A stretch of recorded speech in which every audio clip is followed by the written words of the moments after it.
नमस्कार। आज हम एक ऐसे लेखक की दुनिया में उतर रहे हैं जिनका नाम सुनते ही आप जानते हैं एक नाकाम शराबी आशिक की तस्वीर जहन में उभरती है। हम बात कर रहे हैं शरत चंद्र चट्टोपाध्याय की। और आज हमारा मकसद शायद इसी तस्वीर को थोड़ा और साफ करना है, शायद थोड़ा बदलना भी। हम सिर्फ उनकी कहानियों पर नहीं, बल्कि उन कहानियों के पीछे जो समाज है, जो मनोविज्ञान है, इंसानी रिश्तों की जो परतें हैं, उन्हें खोलेंगे। सवाल ये है कि 100 साल बाद भी शरत चंद्र को पढ़ना क्यों जरूरी है? बिल्कुल, ज्यादातर लोगों के लिए शरत चंद्र मतलब देवदास, लेकिन हमारे पास जो साहित्यिक विश्लेषण और नोट्स हैं वो एक अलग ही कहानी कहते हैं। वो बताते हैं कि देवदास मोहब्बत में नाकाम होने की कहानी से ज्यादा हिम्मत की कमी और सामाजिक पाखंड की कहानी है। तो चलिए इसी नजरिए से इस पड़ताल को शुरू करते हैं। शरत चंद्र के साहित्य को समझने के लिए क्या ये जरूरी है कि हम पहले उनके समय के बंगाल को समझें? हाँ, ये बहुत जरूरी है। हम बात कर रहे हैं 20वीं सदी की शुरुआत के बंगाल की। एक ऐसा समाज जो सुधार के दौर से गुजर तो रहा था, लेकिन उसकी जड़ें अब भी मतलब जातिवाद, पितृसत्ता और एक बहुत सख्त किस्म की मध्यवर्गीय नैतिकता में जकड़ी हुई थी। अच्छा, क्या सही है, क्या गलत है, इसके बहुत पक्के नियम बने हुए थे। और शरत चंद्र का साहित्य वो इसी समाज का आईना है। लेकिन ये कोई सीधा साधा आईना नहीं है। मतलब ये एक ऐसा आईना है जो समाज को उसकी खामियां दिखाता है, उससे असहज करने वाले सवाल पूछता है। और ये सवाल शायद उनके अपने जीवन के अनुभवों से निकले थे। उनका खुद का जीवन भी तो कोई फूलों की सेज नहीं था। आर्थिक तंगी, पढ़ाई का कोई ठीक ठाक बंदोबस्त नहीं और बहुत कम उम्र में माँ बाप से दूरी। ये सब पढ़कर लगता है कि उन्होंने दर्द को बहुत करीब से जिया था। और यही जिया हुआ दर्द उनकी लेखनी की ताकत बना। यहाँ एक दिलचस्प बात है जो अक्सर नजरअंदाज कर दी जाती है। क्या? उन्होंने कुछ साल बर्मा में गुजारे थे, आज का म्यांमार। अच्छा, बर्मा में क्लर्क के तौर पर। हाँ, क्लर्क के तौर पर। और वहाँ उन्होंने समाज के सबसे निचले पायदान पर खड़े लोगों को, मतलब जिन्हें कोई नहीं पूछता था, उनको बहुत करीब से देखा। उनकी तकलीफें, उनके संघर्ष, ये सब उनके जहन में बस गया। तो इसका मतलब ये हुआ कि उनकी कहानियां हवाई कल्पना नहीं थी, वो भोगे हुए यथार्थ की उपज थी। हाँ, बिल्कुल। इसीलिए शायद वो किसी बड़े सामाजिक या राजनीतिक आंदोलन के लेखक नहीं बने, बल्कि जैसा कि हमारे स्रोत कहते हैं, वो दुखी इंसानों के प्रवक्ता बन गए। आपने बिल्कुल सही पकड़ा।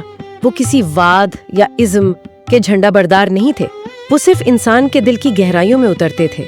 अगर हम उनकी लेखन दृष्टि को समझने की कोशिश करें तो इसमें 3 बातें साफ नजर आती हैं। पहली और सबसे अहम है मानवीय करुणा। उनके किरदार दूध के धुले नहीं होते। वो गलतियां करते हैं, भटकते हैं, समाज की नजर में गिर जाते हैं। हाँ, बिल्कुल सामाजिक यथार्थवाद।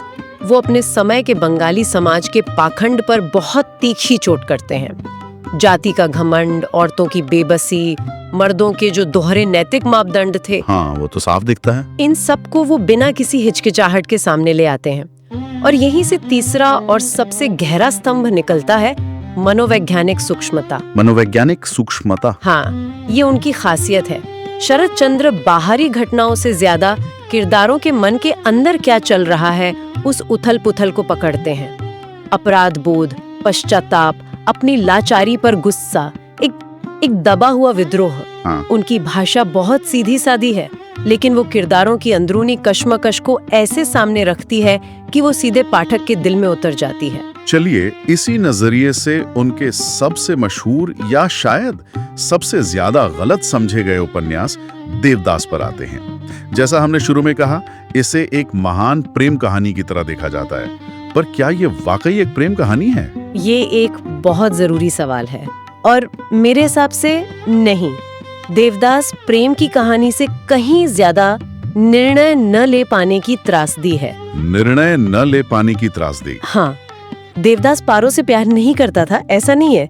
वो प्यार करता था, लेकिन उस प्यार के लिए सामाजिक नियमों के खिलाफ खड़े होने की हिम्मत वो उसमें नहीं थी। उसके पिता ने मना कर दिया और उसने मान लिया, बस वहीं कहानी का रुख तय हो जाता है। तो देवदास का किरदार असल में एक व्यक्ति से ज्यादा एक प्रतीक है, उस पढ़े लिखे मध्य वर्ग का प्रतीक। बिल्कुल, जो भीतर से परंपरा को तोड़ना तो चाहता है, लेकिन समाज का डर उसे कदम उठाने से रोक देता है। एकदम, वो उस द्वंद्व का प्रतीक है जहां आप पिंजरा तोड़ना तो चाहते हैं, लेकिन बाहर की दुनिया से भी डरते हैं। और जब वो ये कदम नहीं उठा पाता तो वो विद्रोह नहीं करता बल्कि आत्मविनाश के रास्ते पर चल पड़ता है। उसकी शराबखोरी इसी का नतीजा है। ये दिलचस्प है। मुझे हमेशा लगता था कि उसकी शराबखोरी को एक रोमांटिक हीरो की तकलीफ की तरह दिखाया गया है, एक टूटा हुआ आशिक जो गम में डूब गया। लेकिन अगर हम मनोवैज्ञानिक नजरिए से देखें तो उसकी शराबखोरी महज एक बुरी आदत नहीं है, ये खुद को दी गई एक सजा है। सजा? हाँ, एक तरह का आत्मदंड। ये उसकी कायरता से उपजी ग्लानि का नतीजा है। वो दुनिया से नहीं, अपनी ही नजरों से भाग रहा है। हर जाम के साथ वो खुद को ये याद दिला रहा है कि वो कितना कमजोर है। ये तो देवदास की कहानी हुई, लेकिन इस कहानी में दो बहुत मजबूत औरतें भी हैं। पारो को ही लीजिए।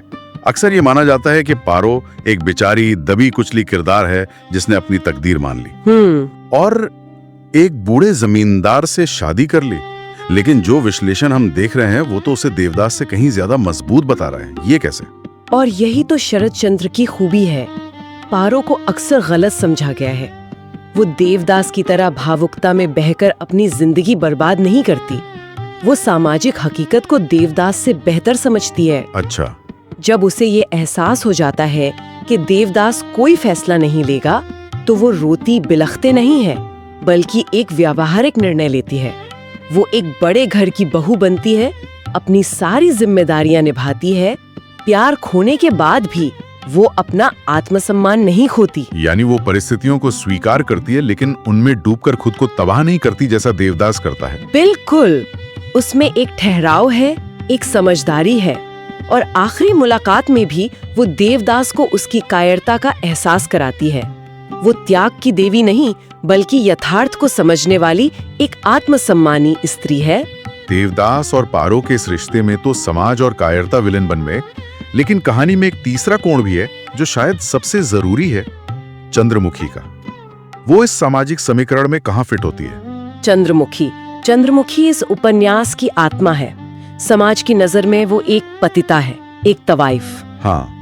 लेकिन शरद चंद्र उसी किरदार के जरिए नैतिकता की पूरी धारणा पर ही सवाल खड़ा कर देते हैं। चंद्रमुखी का प्यार देवदास के इजहार और पारो के इंतजार दोनों से ज्यादा निस्वार्थ और पवित्र है। वो देवदास से बदले में कुछ नहीं चाहती, वो बस उसकी सेवा करना चाहती है, उसे बचाना चाहती है। तो शरद चंद्र यहाँ सीधे सीधे समाज से पूछ रहे हैं कि असली नैतिकता क्या है? क्या वो जो समाज के दिए हुए ठप्पे से तय होती है? एक तरफ कुलीन जमींदार का बेटा है जो खुद को तबाह कर रहा है। सही बात है। और दूसरी तरफ एक पतिता औरत है जो निस्वार्थ प्रेम और सेवा कर रही है। इनमें से ज्यादा नैतिक कौन है? यही तो क्रांति थी। ये सोचना भी अपने आप में एक धमाका था उस जमाने में। आज हमें ये सामान्य लग सकता है, लेकिन 1917 में एक तवाइफ को नैतिक रूप से एक कुलीन पुरुष से श्रेष्ठ दिखाना, ये बहुत बड़ी हिम्मत का काम था। सही है। चंद्रमुखी के जरिए शरद चंद्र समाज के नैतिक तराजू को ही तोड़ देते हैं। तो कुल मिलाकर देवदास एक नाकाम प्रेम कहानी से कहीं ज्यादा एक सामाजिक अभियोग पत्र है। ये उस समाज पर एक चार्जशीट है जो मर्दानगी के खोखले अहंकार को बढ़ावा देता है और औरत के आत्मसम्मान को कुचलता है। एकदम सही कहा। ये उपन्यास प्रेम की नहीं, हिम्मत की कमी की कहानी है और समाज की उस संवेदनहीनता की कहानी है जो एक इंसान को तिल तिल कर मरने के लिए छोड़ देती है। लेकिन देवदास की जो जबरदस्त शोहरत है, उसने कहीं ना कहीं शरद चंद्र के बाकी कामों को थोड़ा ढक दिया है। उनकी दुनिया तो इससे कहीं ज्यादा बड़ी और सांसी थी। हाँ, और ये जानना बहुत जरूरी है, देवदास तो बस शुरुआत है। अगर उनके साहस को समझना है तो हमें चरित्रहीन जैसे उपन्यास को देखना होगा। चरित्रहीन नाम से लगता है कि ये कितना विवादास्पद रहा होगा उस समय में। इसका मुख्य विचार क्या था जिसने समाज को इतना झकझोर गया? इस उपन्यास में शरद चंद्र ने समाज के सबसे पवित्र माने जाने वाले शब्द चरित्र पर ही हमला कर दिया। अच्छा। कहानी में एक विधवा स्त्री है, सावित्री, जो समाज के बनाए नियमों में फिट नहीं होती। समाज उसे तुरंत चरित्रहीन का ठप्पा लगा देता है। लेकिन शरद चंद्र उपन्यास में एक सीधा सवाल पूछते हैं, चरित्रहीन कौन है? वो औरत जिसे परिस्थितियों ने समाज के बनाए दायरे से बाहर धकेल दिया, या वो समाज जो बिना उसकी पीड़ा को समझे उसे ठुकरा देता है? ये तो नैतिकता की परिभाषा को ही पलट देना हुआ। वो कह रहे हैं कि चरित्र का सर्टिफिकेट देने वाला समाज खुद कितना चरित्रवान है। बिल्कुल, उन्होंने इस शब्द को ही चुनौती दे दी। उन्होंने दिखाया कि जिसे समाज चरित्रहीन कहता है, हो सकता है कि उसका हृदय और उसकी निष्ठा समाज के तथाकथित चरित्रवान लोगों से कहीं ज्यादा मजबूत हो। ये उपन्यास उस दौर में एक वैचारिक भूकंप जैसा था। और श्रीकांत का जिक्र भी आता है। वो तो कहते हैं कि लगभग उनकी आत्मकथा जैसा है। श्रीकांत 4 भागों में लिखा गया एक विशाल उपन्यास है और ये शरद चंद्र की अपनी आत्मा का सबसे करीबी दस्तावेज है। इसका नायक श्रीकांत एक घुमक्कड़ है, एक आवारा। हाँ, एक तरह से वो समाज के बनाए रास्तों पर नहीं चलता, वो अपने रास्ते खुद बनाता है, वो किसी बंधन में नहीं बंधता। इस उपन्यास के जरिए शरद चंद्र व्यक्तिगत स्वतंत्रता और सामाजिक नियमों के बीच की टक्कर को दिखाते हैं। ये एक दार्शनिक यात्रा है कि इंसान अपनी पहचान कैसे पाए, समाज के भीतर रहकर या उसके बाहर निकलकर। और उनके दूसरे उपन्यास जैसे परिणीता या गृहदा भी हैं, वो भी अलग अलग विषयों को छूते हैं। हाँ, परिणीता जहाँ एक बहुत कोमल और मर्यादित प्रेम कहानी है जिसमें इंतजार और संयम का सौंदर्य है, वहीं गृहदाह एक घर के भीतर चलने वाली भावनात्मक हिंसा, ईर्ष्या और शक की बहुत ही बेचैन कर देने वाली कहानी है। ये दिखाता है कि उनका रेंज कितना बड़ा था। वो इंसानी रिश्तों की हर परत को देख सकते थे, चाहे वो प्रेम की कोमलता हो या नफरत की आग। तो इन सब बातों को अगर हम समेटें तो सवाल उठता है कि शरद चंद्र ने भारतीय साहित्य को आखिर दिया क्या? उनका सबसे बड़ा योगदान क्या है? अगर हम इसे कुछ बिंदुओं में देखें तो सबसे पहला और सबसे बड़ा योगदान है करुणा को साहित्य के केंद्र में लाना। करुणा? हाँ, उनके यहाँ कोई भी किरदार पूरी तरह से शैतान नहीं है। हर किसी के पास अपनी कहानी है, अपना दर्द है। वो हमें किरदारों से नफरत करना नहीं, उन्हें समझना सिखाते हैं। दूसरा जो मुझे बहुत महत्वपूर्ण लगता है वो है उनकी महिला किरदारों को दी गई नैतिक ऊंचाई।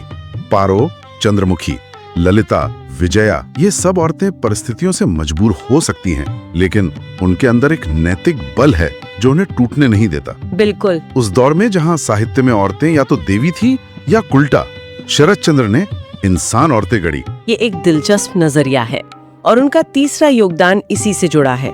उन्होंने मध्यवर्गीय जीवन के यथार्थ को गंभीर साहित्य का विषय बनाया। हाँ, बिल्कुल। उस जीवन की घुटन, उसके पाखंड, उसकी छोटी छोटी खुशियां और बड़े बड़े दुख। इससे पहले साहित्य या तो राजा रानियों की कहानियों में उलझा था या फिर ग्रामीण जीवन के आदर्शवादी चित्रण में। शरद चंद्र साहित्य को बैठक खानों और ड्राइंग रूम में ले आए। और शायद यही वजह है कि वो इतने लोकप्रिय हुए। उन्होंने साहित्य को कुछ गिने चुने बुद्धिजीवियों के दायरे से निकालकर आम पाठक तक पहुंचाया। हाँ, उनकी सरल भाषा और दिल को छू लेने वाली कहानियों ने एक पूरी पीढ़ी को पाठक बनाया। और इसी बात को आगे बढ़ाएं तो हम उनके अंतिम विश्लेषण पर पहुंचते हैं। कहानियों को बार बार उठाया है। हर दौर का निर्देशक उनकी कहानियों में अपने समय की सच्चाई खोज लेता है। तो आज की इस चर्चा के बाद ये कहना गलत नहीं होगा कि शरद चंद्र की महानता देवदास की प्रसिद्धि से कहीं ज्यादा गहरी और व्यापक है। ये उनके पूरे साहित्य में, उनके हर उस किरदार के दर्द और संघर्ष में फैली हुई है जिसे समाज ने हाशिए पर धकेल दिया था। बिल्कुल, उनका पूरा साहित्य हमें एक बहुत जरूरी बात सिखाता है जो हमारे एक स्रोत में बहुत खूबसूरती से कही गई है। समाज की सबसे बड़ी त्रासदी बुराई नहीं बल्कि संवेदनहीनता है। संवेदनहीनता? हाँ, यानी जब हम दूसरों के दर्द को महसूस करना बंद कर देते हैं तब समाज असल में हार जाता है। शरद चंद्र हमें संवेदनशील होना सिखाते हैं। और हम ये चर्चा एक विचार के साथ समाप्त करते हैं। शरद चंद्र ने 100 साल पहले चरित्रहीन जैसे शब्द और उसके सामाजिक पैमाने को चुनौती दी थी। आज के डिजिटल और सोशल मीडिया के दौर में जब किसी को भी पल भर में अच्छा या बुरा घोषित कर दिया जाता है, जब ऑनलाइन ट्रोलिंग और कैंसिल कल्चर के जरिए किसी के भी सार्वजनिक चरित्र का फैसला सेकंडों में हो जाता है, तो आज के संदर्भ में चरित्र और नैतिकता की परिभाषा क्या होनी चाहिए, इस पर सोचिएगा।